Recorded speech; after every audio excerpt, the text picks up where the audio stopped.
এখনো আইনশৃঙ্খলা বাহিনীর মানসিকতার পরিবর্তন হয়নি। মামলা বাণিজ্য, হয়রানি ও বিচার বহির্ভূত হত্যাকাণ্ডের অভিযোগ করেছেন মানবাধিকার কর্মী ও বিশিষ্টজনরা। আইনশৃঙ্খলা নিয়ে সিজিএস এর গণতান্ত্রিক পুনর্গঠনের সংলাপে এমন নানা অভিযোগ উঠে এসেছে। আওয়ামী লীগ সরকারের মতো পুলিশ ও র্যাবের রাজনৈতিক ব্যবহার বন্ধে রাজনৈতিক সদিচ্ছার উপর জোর দিয়েছেন তারা। বলেছেন, র্যাব বিলুপ্ত ও পুলিশের যারা হত্যাকাণ্ডের সাথে জড়িত তাদের বিচার করতে হবে, অন্যথায় সংস্কার ব্যর্থ হবে শঙ্কা তাদের। মাঠের অলরাউন্ডার আমি, আর ঘরের allrounder Tylox. Tylox toilet cleaner, clean মানেই টাইলক্স। ক্ষমতাচ্যুত আওয়ামী লীগ সরকারের আমলে রাজনৈতিকভাবে ব্যবহার করা হয়েছে পুলিশ ও র্যাবকে। গুম, খুন ও ছাত্র জনতা হত্যার হাতিয়ার হয়ে কাজ করেছে বাহিনীগুলো।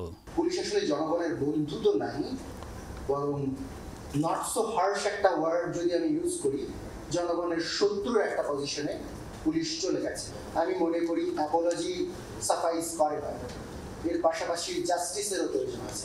আজকের পুলিশ বাহিনী তাদের পিছনে কারা এবং তাদের যদি দৃষ্টান্তমূলক শাস্তি না হয়, তাহলে আগামী দিনে যারা ক্ষমতায় আসবেন তারাও কিন্তু শিক্ষা গ্রহণ করবেন না। করাপশনটা কিভাবে কমানো যায়, যে 3 টিয়ার সিস্টেম থেকে সবাই বলছে যে 2 টিয়ার সিস্টেম অফ রিক্রুটমেন্টে যদি আমরা চলে আসি, তাহলে হয়তো করাপশনটা, দলীয়করণ বেশ কিছু দূর কমবে। 5 আগস্টের অভ্যুত্থানের পরও আইন শৃঙ্খলা রক্ষাকারী বাহিনীর চরিত্র হয়রানিমূলক মামলা ও বিচার বহির্ভূত হত্যাকাণ্ডের ক্ষেত্রে পাল্টায়নি বলে অভিযোগ করেন মানবাধিকার কর্মী ও বিশিষ্টজনরা। গত 3 মাসের যে রিপোর্ট আমাদের প্রকাশিত হয়েছে, সেখানে 9 জন এক্সট্রা জুডিশিয়াল কিলিং এর শিকার, 9 জন, এবং সেই 9 জনের মধ্যে 6 জন টর্চারে, 3 জন গুলিতে।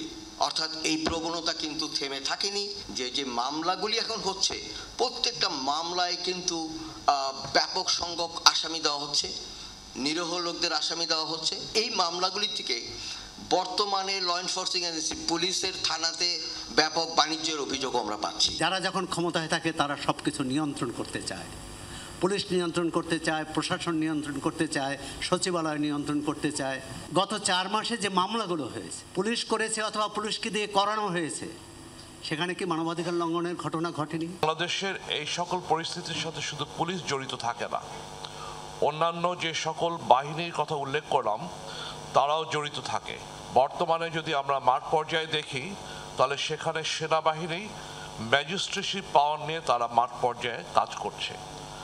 কাজেই সেসব জায়গাতেও আমাদের নজর দিতে হবে। সার্বিক অবস্থার পরিবর্তনে রাজনৈতিক সদিচ্ছার উপর জোর দিয়েছেন আলোচকরা। চূড়ান্ত বিশ্লেষণের রাজনৈতিক সিদ্ধান্ত দরকার।